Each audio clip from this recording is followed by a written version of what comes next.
এই মুহূর্তে অত্যন্ত গুরুত্বপূর্ণ একটি খবর নজর রাখবো। বাতিল হচ্ছে না 15 বছরের পুরনো বাণিজ্যিক গাড়ি। আরো একবার জানিয়ে রাখি, বাতিল হচ্ছে না 15 বছরের পুরনো বাণিজ্যিক গাড়ি।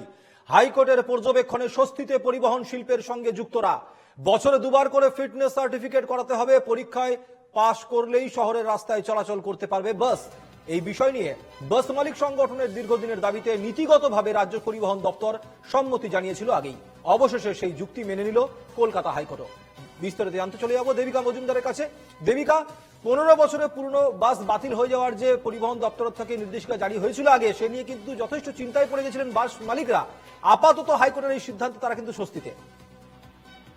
একেবারেই বাতিল হচ্ছে না 15 বছরের পুরনো বাণিজ্যিক গাড়ি বা বাস, এবং সেই জন্য অবশ্যই তারা স্বস্তিতে। বাসের মালিকরা, বাসের ড্রাইভাররা এ নিয়ে দীর্ঘদিন ধরে তারা তাদের বিক্ষোভ দাবি জানিয়ে গেছেন, এবং সেক্ষেত্রে যেটা উচ্চ আদালতের যে নির্দেশ হয়েছে সেই নির্দেশ অনুযায়ী বছরে দুবার করে ফিটনেস সার্টিফিকেট করাতে হবে, এবং সেই পরীক্ষায় পাশ করলে তবেই শহরের রাস্তায় চলাচল করতে পারবে বাস। জানিয়ে রাখি, এই যে বাস মালিক সংগঠনদের যে দীর্ঘদিনের যে দাবি, সেই দাবিতে নীতিগতভাবে রাজ্য পরিবহন দপ্তর আগেই সম্মতি জানিয়েছিল। অবশেষে সেই যুক্তি মেনে নিল উচ্চ আদালত, এবং কলকাতা হাইকোর্টের বিচারপতি রায় চট্টোপাধ্যায়ের কেন্দ্রীয় বেঞ্চ রাজ্য সরকারের সেই আর্জিতে সাড়া দেয়, এবং তারা দিয়ে আপাতত 15 বছর বয়স পেরিয়ে গেলেও বাস অর্থাৎ বাণিজ্যিক যে পরিবহন মাধ্যম সেগুলি রাস্তায় চলার ক্ষেত্রে ঠিক থাকলে তবেই তা চালানোর অনুমতি দিয়েছেন। এবং আমি তোমায় জানিয়ে রাখি, আগামীকাল রাজ্যের সঙ্গে এই ব্যাপারে 6টি বাস মালিক সংগঠনের সমঝোতা চূড়ান্ত হয়েছিল গতকাল, এবং প্রতিটি সংগঠন বছরে দুবার করে ফিটনেস সার্টিফিকেট বা স্বাস্থ্য পরীক্ষায় সম্মত হয়েছে। 12,500 সার্টিফিকেট অফ ফিটনেস এবং 100 টাকা দূষণ পরীক্ষা, এই খরচের বিনিময়ে বছরে দুবার করে ফিটনেস সার্টিফিকেট ইস্যু করা হবে, এবং একবারের যে সার্টিফিকেটের মেয়াদ সেটি 6 মাসের হবে।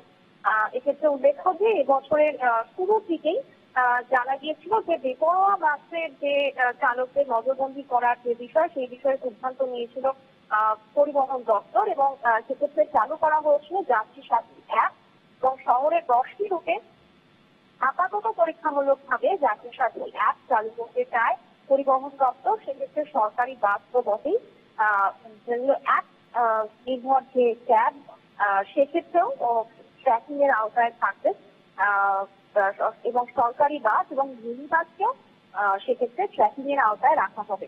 এবং সেই ক্ষেত্রে কিন্তু বড়সড় স্বস্তি পাচ্ছেন বাস মালিক এবং চালকরা, কারণ 15 বছরের পুরনো হলেও যদি তারা ফিটনেস সার্টিফিকেটে পাস করেন তবে সেই গাড়ি চালানো যাবে শহরের রাস্তায়। এমনটাই নির্দেশ বিচারপতি রায় চট্টোপাধ্যায় কেন্দ্রীয় বেঞ্চে। বেশ, ধন্যবাদ দেবিকা।